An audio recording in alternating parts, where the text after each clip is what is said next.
तो आज हम देखेंगे ट्रिग्नोमेट्री। इसका यूज बहुत सारे फील्ड्स में होता है। ट्री का मतलब होता है थ्री, गॉन का मतलब होता है साइड्स और मेट्रिक का मतलब होता है मेजर।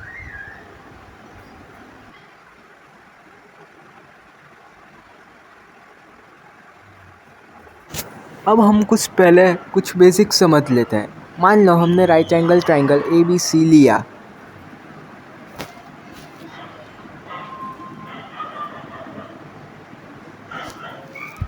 ये हाइपोटेन्यूस हो गया,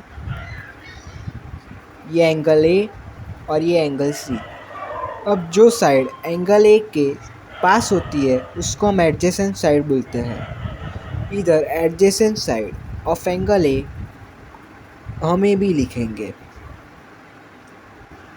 हम ए सी नहीं लिख सकते क्योंकि वो हाइपोटेन्यूस है, और ऑपोजिट साइड ऑफ एंगल ए वो इस ट्राइंगल में होगा बी सी।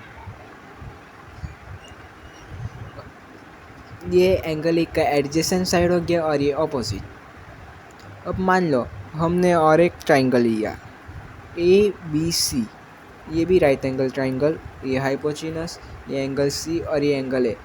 तो इस ट्राइंगल में adjacent side of angle A angle C होगा सी बी, ए सी नहीं होगा क्योंकि वो हाइपोटेन्यूस है, और opposite side of angle C होगा ए बी।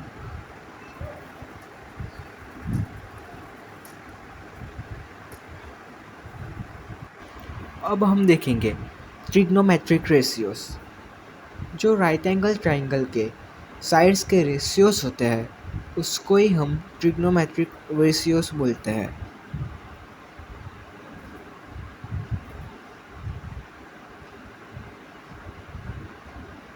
तो हम लिख सकते हैं कि the ratio of sides of the right angle triangle are called trigonometric ratios.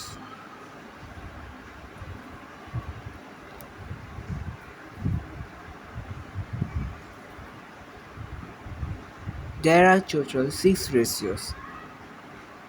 कुल 6 रेशियोस होते हैं। हम सबको बारी बारी समझेंगे।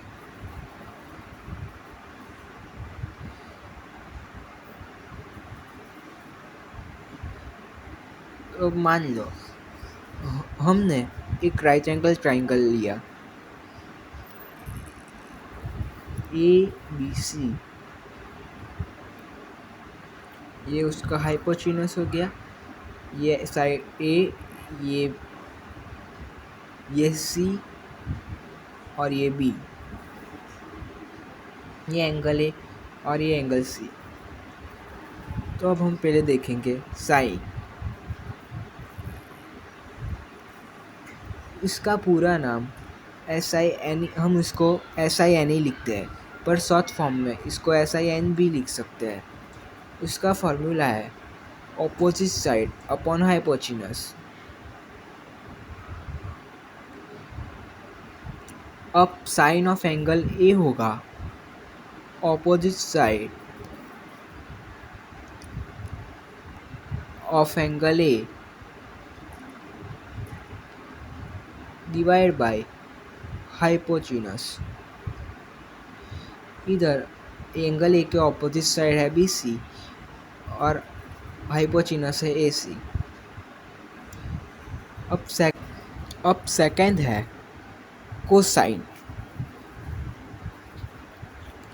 इसको हम शॉर्ट फॉर्म में COS कॉस भी लिख सकते हैं।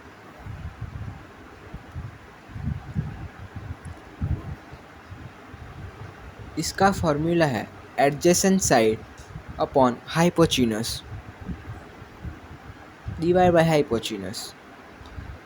अब कोसाइन ऑफ एंगल ए होगा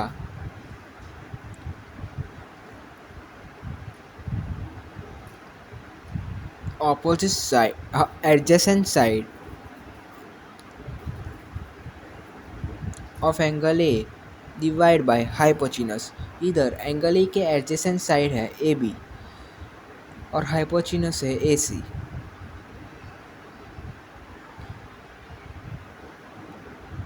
अब थर्ड है टेंजेंट।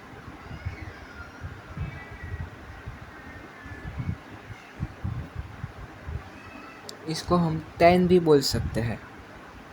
इसका फॉर्मूला है opposite side upon adjacent side. Tan of angle A होगा opposite side of angle A divide by adjacent side of angle A. इधर ऑपोजिट साइड है AC, सॉरी BC, और adjacent side है AB।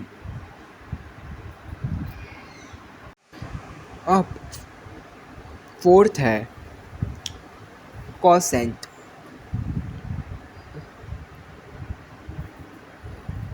इसको हम cosec भी लिख सकते हैं शॉर्ट फॉर्म में।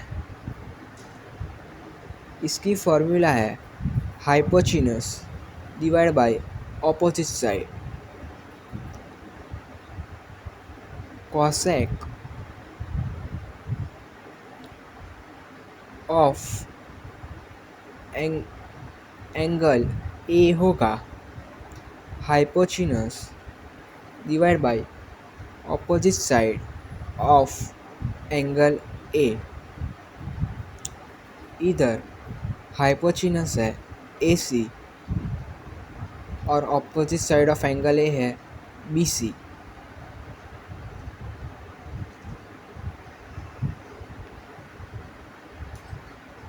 अब आप देखेंगे तो इसकी फॉर्मूला साइन से इन्वर्स है, इसलिए हम इसको ऐसे भी लिख सकते हैं कि cosec is equal to 1/sin। हम इसको प्रूव करके दिखाएंगे।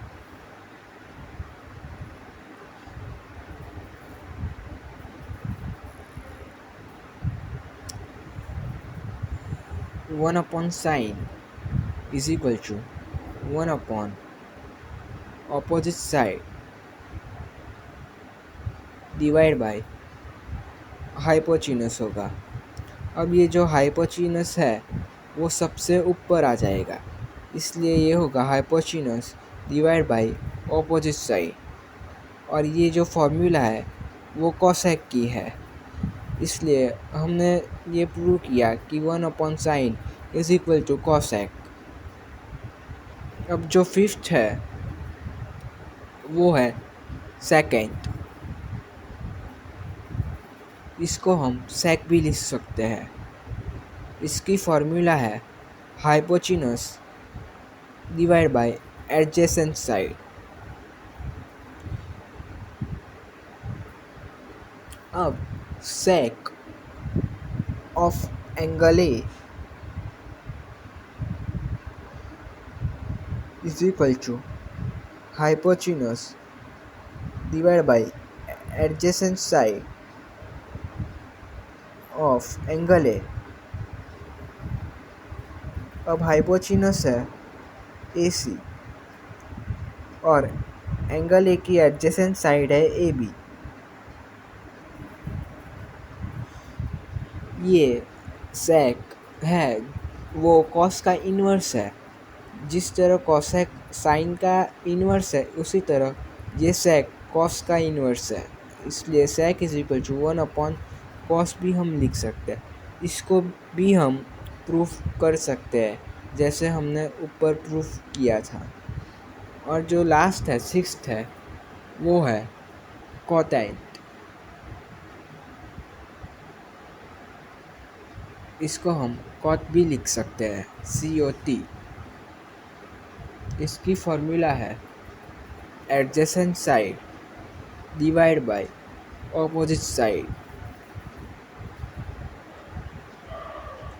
तो cot of angle A is equal to adjacent side of angle A divided by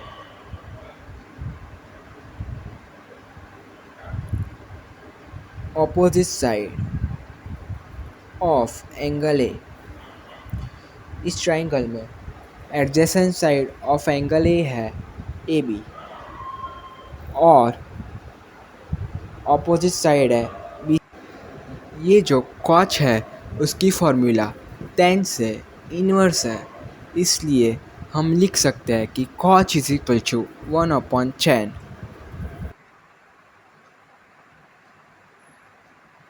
अब हम कुछ क्वेश्चंस करते हैं। मान लो हमें क्वेश्चन दिया कि sine divide by cos is equal to क्या आएगा। ऑप्शन ए दिया है 10, ऑप्शन बी दिया है कॉट, ऑप्शन सी दिया है सेक और ऑप्शन डी दिया है कॉसेक। हम पहले लिखेंगे साइन डिवाइड बाय कॉस। अब साइन की फॉर्मूला है opposite side divide by hypotenuse और कॉस की फॉर्मूला है adjacent side divide by hypotenuse. अब ये जो लास्ट वाला हाइपोटेन्यूज है वो सबसे ऊपर चला जाएगा और ये जो एडजेसेंट साइड है वो नीचे वाला हाइपोटेन्यूज के साथ चली जाएगी। तो हम लिखेंगे opposite side into hypotenuse divide by hypotenuse into adjacent side. अब ये जो हाइपोटेन्यूज है वो कट हो जाएंगे और आंसर आएगा opposite side divide by adjacent side. और आप इसको टेबल में से देख सकते हैं कि ये जो है वो फार्मूला 10 की है, इसलिए इसका आंसर आएगा 10। अब हमें क्वेश्चन दिया है कि sine A is equal to 4/5, then find the value of cos A and tan A. अब हमें पता है कि साइन ए की फॉर्मूला आएगी opposite side of angle A divide by hypotenuse और साइन ए की वैल्यू हमें दी है 4/5। अब हम एक ट्राइंगल बना लेते हैं ए बी सी। ये राइट एंगल ट्राइंगल है, हाइपोटेन्यूज की वैल्यू दी गई है 5, तो हम लिखेंगे और 5 के और एंगल ए के ऑपोजिट साइड है बी सी, उसकी वैल्यू दी गई है 4, तो हम लिखेंगे 4 के। अब ये के क्यों लिखते हैं, तो मान लो अगर हमें दिया है फॉर एग्जांपल 3/9, तो हम इसे कट आउट करके लिखेंगे 1/3। उसकी रियल वैल्यू 3/9 थी पर हमने उसे कट आउट करके 1/3 लाया, हमने इधर 3 कॉमन कट किया। उसी तरह हमें ऊपर जो रेशियोस दिए है वो साइड्स के रेशियोस है पर उन साइड्स की रियल मेज़र की वैल्यू नहीं है, इसलिए हम मानेंगे कि उनमें के कॉमन कट किया और हम मानेंगे कि उनकी वैल्यू 4 के है और 5 के। तो by Pythagoras theorem AC² is equal to AB² plus BC²। अब हम इससे AB की वैल्यू फाइंड कर सकेंगे, तो उसकी वैल्यू आएगी 3। जब हम इसको सिंप्लीफाई करेंगे तो उसकी वैल्यू आएगी 3 AB की। हम 3 के लिखेंगे, AB इज इक्वल टू 3 के। अब कॉस ए की फॉर्मूला आपको पता है adjacent side of angle A divide by hypotenuse. अब ये जो एंगल ए है इसकी एडजेसेंट साइड ए भी है, उसकी वैल्यू हमें आई 3 के, तो हम लिखेंगे 3 के बाय हाइपोटेन्यूज की वैल्यू 5 के और tan की वैल्यू आए, tan की फॉर्मूला है opposite side upon adjacent side. अब एंगल ए की ऑपोजिट साइड है 4 के और एडजेसेंट साइड का मेजर है 3 के, तो हम लिखेंगे। अब मैं आपको कुछ ऐसे ट्राइंगल्स के बारे में बताने वाला हूँ जिसकी अगर 2 साइड्स दी गई हो तो हम उसका हाइपोटेन्यूज इजीली कैलकुलेट कर सकेंगे। मान लो अगर एक साइड की वैल्यू 4 है और दूसरी साइड की 3 है तो उसका हाइपोटेन्यूज की वैल्यू आएगी 5। अगर और राइट एंगल ट्राइंगल में अगर एक साइड की वैल्यू 6 है और दूसरे साइड की 8 तो उसकी हाइपोटेन्यूज की वैल्यू आएगी 10। और अब मान लो एक साइड की वैल्यू 12 है और दूसरे साइड की वैल्यू 9 है तो उसका आंसर आएगा, हाइपोटेन्यूज का वैल्यू आएगा 15। अब दूसरे राइट एंगल ट्राइंगल में एक साइड की वैल्यू मानो 24 है और दूसरे साइड की वैल्यू 7 है, तो हाइपोटेन्यूज की वैल्यू 25 आएगी। अब इसको पाइथागोरस थ्योरम से कैलकुलेट करोगे तो भी यही आंसर आएगा। और आपको अगर आपको फास्ट कैलकुलेशन करना है तो ये ट्राइंगल आपको आगे जाके भी बहुत यूज़फुल होंगे।